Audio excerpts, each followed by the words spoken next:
Presidente, primeiro eu queria contextualizar esse debate. Esse debate apareceu, entende, por uma razão simples. Não foi porque o narcotráfico está no Morro do Rio ou porque o PCC de São Paulo fez ações. Não foi por isso. Foi por causa de junho do ano passado. E vou provar por quê. Está aqui o projeto, cadê, Pedro? Do senador Armando Monteiro, que a presidente Dilma mandou retirar ontem, que era luta contra o terror, tipifica como crime de vandalismo a promoção dos atos de destruição, dano e incêndio, mudando o Código Penal para de 4 a 12 anos de prisão e tal, criminalizando qualquer movimento social, para quem idealiza, coordena, estimula a participação, convoca, regimenta participantes para fim de atos de vandalismo mediante distribuição de folhetos e avisos ou mensagem por meios de comunicação, inclusive internet. Aqui, ó. Senador Armando Monteiro foi retirado lá, Vatini, pelo PT.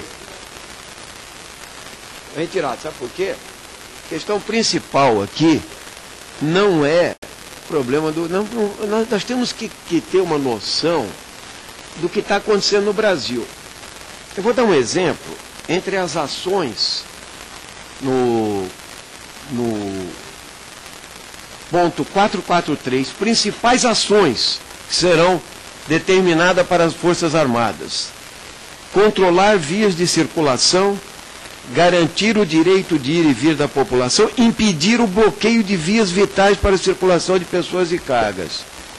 Se você abrir os jornais nesses últimos dias, em São Paulo ontem, eu estava lá, teve uma greve de ônibus, largaram os ônibus lá, teve uma passeata de professores, que interrompeu o trânsito, teve a passeata do MTST, não tinha PCC não, tinha movimento organizado, parou a cidade, o trânsito foi a 350 quilômetros. As Forças Armadas vão desimpedir a via dos professores? Vão para cima dos motoristas de ônibus? Presta atenção. Não tem nenhum vandalismo aí. Tem passeada de professor? Não. Então o problema é o seguinte, quando você coloca Forças Armadas na rua, você tem que pensar, e talvez seja a única coisa que eu concordo no seu voto separado. As Forças Armadas não querem assumir esse papel. E aí vou dizer que o deputado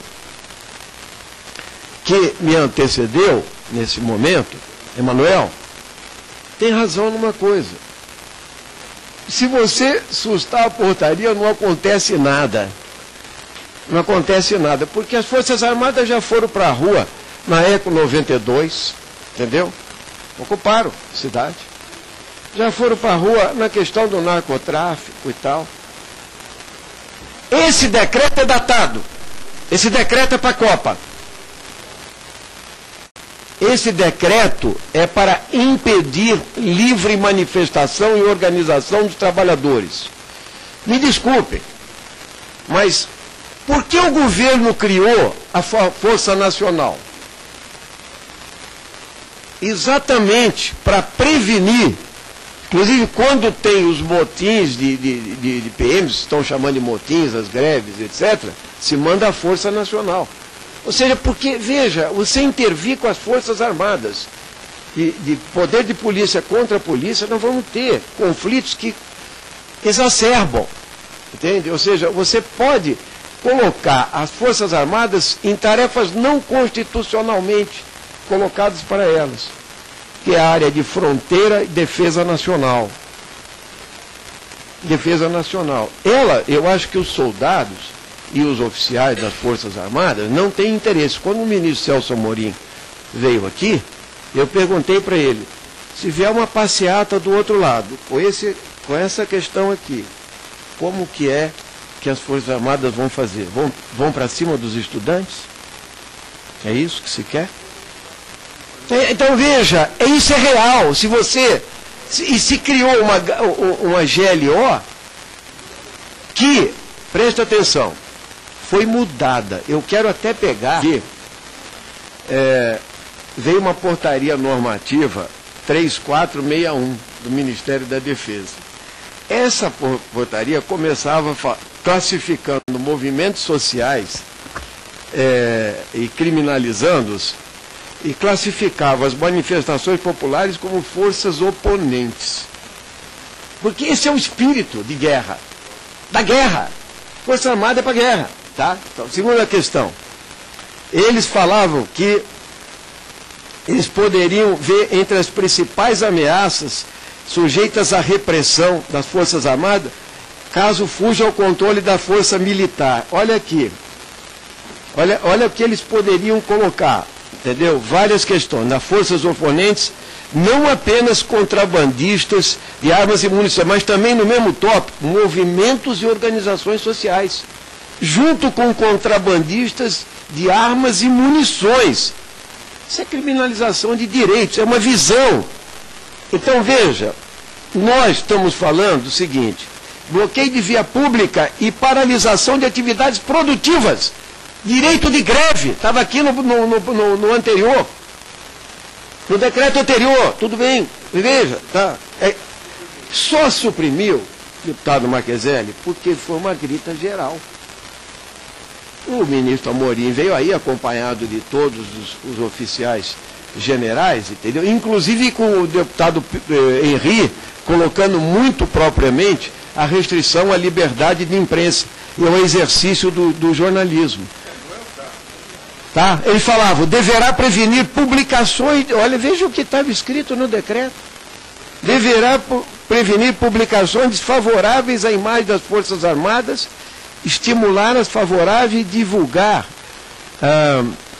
as operações de LO para a população em geral. Isso aqui era considerado crime no jornalismo. Tá? Isso é sim, tá? Não tá. Só que continua, porque o espírito é o mesmo. Está aqui, ó.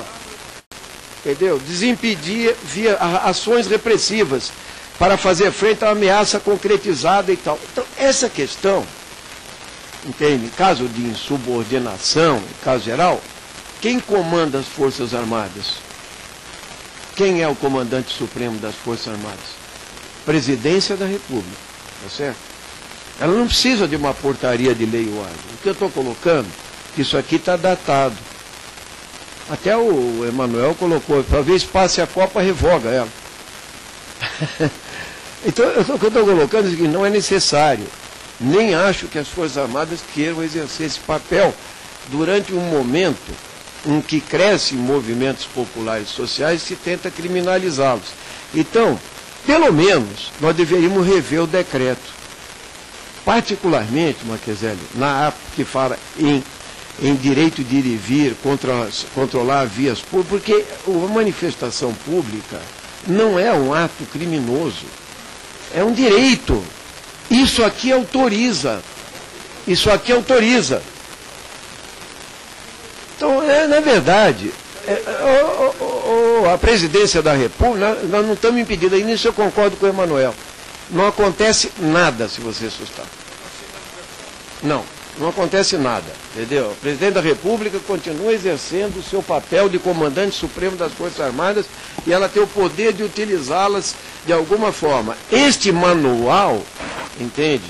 Este manual, inclusive, presidente, nós fizemos um requerimento às Forças Armadas que não foi respondido. Dizia o seguinte: quais serão os armamentos, as munições, equipamentos letais e não letais usados nas operações de garantia de lei e ordem? Que é diferente de uma guerra externa, certo? Eles não responderam. Tá? Qual é a formação que essa tropa tem? Entendeu? Nem a polícia militar não tem também, como já foi bem dito aqui. Não, também não tem. Então, tem para atuar nessas manifestações, para se envolver dela, para não enxergar o povo como inimigo. É disso que eu estou falando, presidente. Isso que eu estou falando. E eu quero agradecer muito aí a relatoria do deputado Pedro Henri, porque ele colocou uma questão central, que é o resgate, entende? Raul Henri, perdão. Raul Henri. Perdão, Raul. Realmente, porque o outro é complicado, inclusive. Perdão, hein? 1000 perdões. O deputado Raul ri, mas não é porque ele é pernambucano, não, é que ele é um bom sujeito mesmo. O deputado Raul Henri, ele colocou uma questão correta, entende? O uso do cachimbo pode fazer a boca torta. Nós temos que tomar cuidado com isso. Tirar esqueleto do armário. Uma comemoração de 50 anos do fim da ditadura. Então, fica claro que o decreto é datado, que o decreto só serve para responder uma questão conjuntural. Ele não é uma lei de permanência que deveria ser amplamente discutida aqui pela sociedade e pelo Congresso Nacional. E nesse sentido, né, ele cria um arbítrio. E é por isso que o pessoal apresentou esse decreto de sustação e pede o voto